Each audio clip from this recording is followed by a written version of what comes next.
Morning, everyone. Happy Spring Forward Day.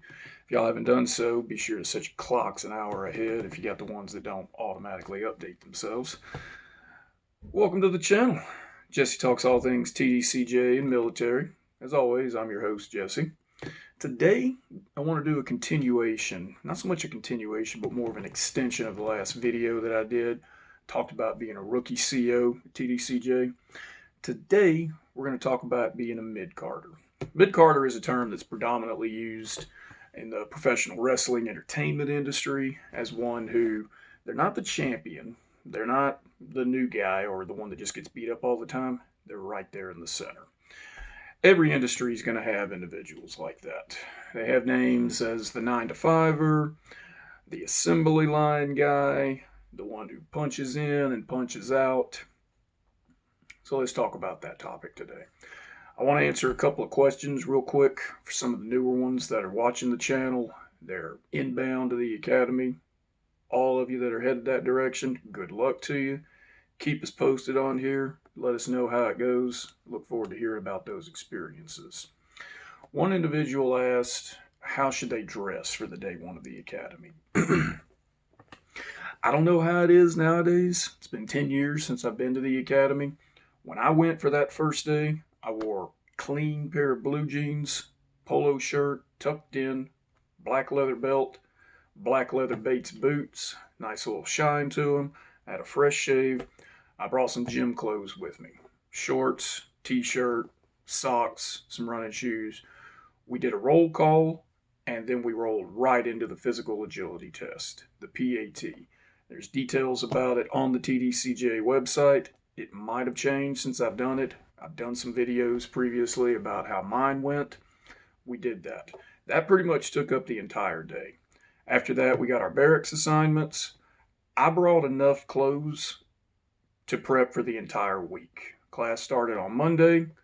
I brought around, I think, 5 some odd changes of clothes because I didn't know when we were going to get our uniforms. Plenty of hygiene stuff. I knew I was going to be staying in the barracks. We got our barracks assignments that day. So go semi-casual, bring gym clothes, get ready for that, prep to stay. It's the best way I can answer that. I keep getting questions about, are there academic exams at the academy? Yes, there are. No, you cannot fail them. You will pass any and all of the tests. Another individual asked, is there any kind of outside study material? Nothing official TDCJ-wise. However, there are a lot of books, a lot of literature, a lot of publications about offender manipulation, con games. All you got to do is go on to Amazon, start typing that in. A bunch of books will pop up. All right.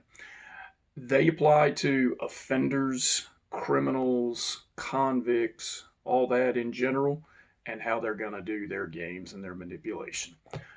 I got a book sitting right here I'm going to talk about at the end of the video.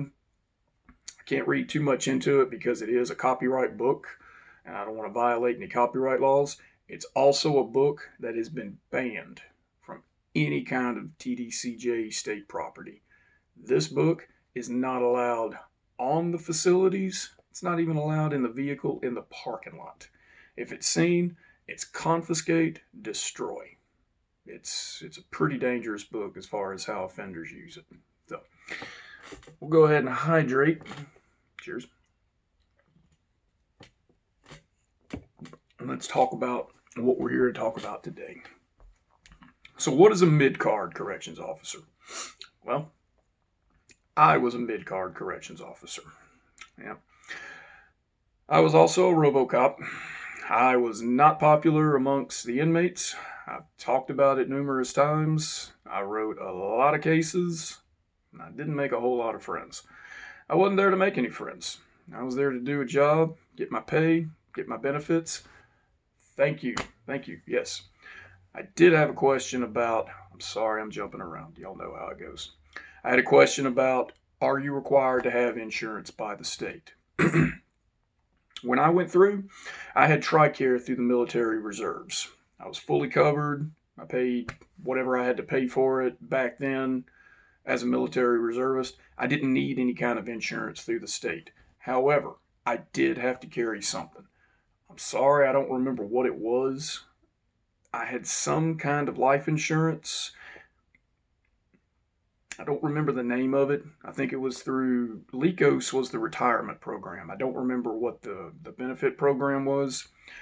The main thing that I carried, there was injury insurance. If you're injured on the job and you have to take time off, this insurance would kick in. You could keep getting a portion of your paycheck while you were at the house sitting out or on any kind of light duty where you couldn't do your full jobs. I did carry that.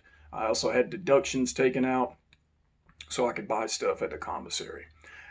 I do believe you have to have some kind of state insurance. I don't think you can take the job as a TDCJ CO and have no form of insurance, even if you have something else on your own on the outside.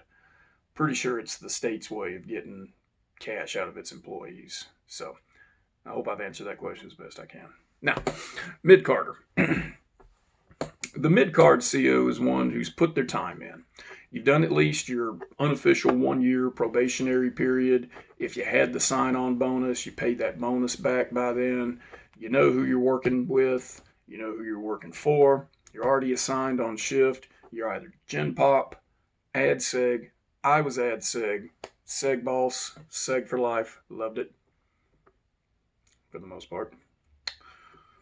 Aspects of it. And at that point, you were starting to set your groove.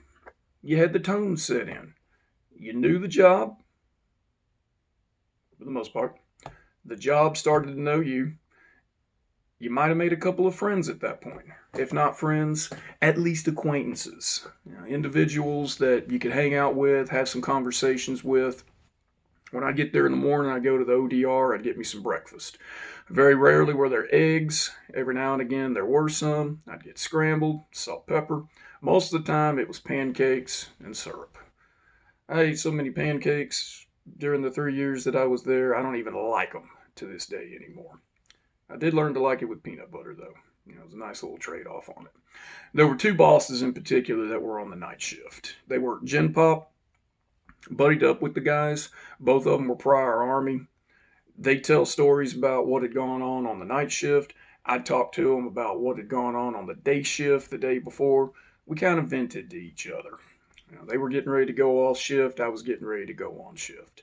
So we were like a sounding board to each other. I don't remember their names. I never got their phone numbers. Never saw them outside of work. But those are the kind of friends that you make in the job like that. Not only had you discovered who you could talk to, I don't like to use the word hang out with, but vent to, have honest conversations with, you knew who the hell to avoid. Sorrel, I wouldn't even say hi to you if I saw you on that anywhere in the world. Jones, don't even get me started on that. You knew who you were supposed to avoid. They were there, you saw them. Every job has those individuals. There's just always somebody you're going to clash with. So as a mid-carder, you weren't a rookie anymore. You weren't getting tested quite as hard as you were by the inmates, at least not the initial kind of testings. Fender manipulation is going to go on all the time. Then they ain't got nothing but time, and they're going to test and try everybody. Some of them are going to do it on the very slow, very long, drawn-out kind of time frame. So the initial testings, all that had been done. At this point, you've had at least your first use of force case. I had mine on my very first day. Thank you, Captain Boykins. You've been chunked on at least by then. I had already gotten that taken care of. You've already had your verbal assaults. You might have even had your first disciplinary. Uniform's not looking quite as fresh as it was. Still turning it into the laundry room. Still getting it pressed. Boots are still shined. It's still gray, but it's starting to show some signs of fading. You might miss a couple of buttons. There may be a tear on the pocket flap. You don't look quite as new. When you walk into the building, when you're brand new, it's the look on the CO's face, the look of bewilderment. Your eyes are kind of wide open. You're looking at this whole new world of just bad guys. It's the best way I can say it. And they know very well when you're brand new. As the mid-carder, you don't have that look anymore. You walk into it, and typically the first thing I would say, all right, it's back to the bullshit again. And then I'd start checking the place out, and it would go from there. I'm not quite sure what the procedures were in Gen Pop, but I know for Seg, start checking out the day room, start shaking the doors, and then start finding out who wants rec, shower, and just let the bullshit happen from there. Mid-Carter was an individual who wasn't a veteran. You'd put some time in, but you weren't up there. The CO5s back then needed at least 96 months of time in service. That's approximately around 24, 36, 48, 60, 72, 84. That's approximately 8 years of service. That's a long time, at least to me it was. They had a little tab under you wore the patch, the state patch, and then underneath that, there was a little tab that said CO Roman numeral V, 5. I respected those individuals more than I did anybody else on the unit. You could have sergeants there that had been there for barely a year. Lieutenants, maybe 3 years. And we all know about my history with old Jones. So the CO5, they had definitely put their time in. There was no way to fast track your way to a CO5. Those guys and gals had been, done, stood the watch. Mad shout out to every single one of you. Nothing but respect for those individuals. You new boots, they're getting ready to walk into this job. When you get to your unit, find them CO5s, introduce yourself to them, make buddies, let them teach, guide, and train you. They've done the walk, they've stood the watch, they know what's going on. Supervisors, yeah, they run the show, but just watch them. They got a job to do, they got a shift to run, and TDCJ is very inmate friendly, so they need their job. I'm sorry. Sorry, I was starting to fade out. Hydrate.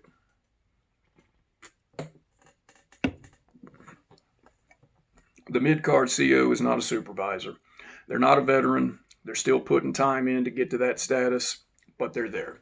You're in your groove. You show up. You punch the clock. You do the job. You go home. You go from there. Mid-Carter will eventually climb the ranks. I'm understanding now there are individuals that are hiring directly on as CO4s. That was completely unheard of when I hired on. When I hired on, the best you could get was a CO3. And you had to put your time in from there. So, congrats on the state for making changes to that. Good on the individuals that are getting that. It's much better pay than I got back then. Man, it sounds like a really good gig, especially with this mobile corrections thing going on. I probably would have enjoyed that. Mid-card individual, the mid-card CO, there's someone, they're just showing up, just doing their thing. They got their problem makers. When I say problem maker, I mean they got the inmates that when they're going to see them, for me it was Steele, Jimenez, Jackson, Little John, all those individuals. As soon as they saw you, here they go. They're coming at you. So the inmates have learned who you are. You've learned who the inmates are. They're going to run their game within reason. You're going to have to deal with that shit every day. The flip side to that, the other inmates that tested you at first, they're done doing that. They know what to expect of you.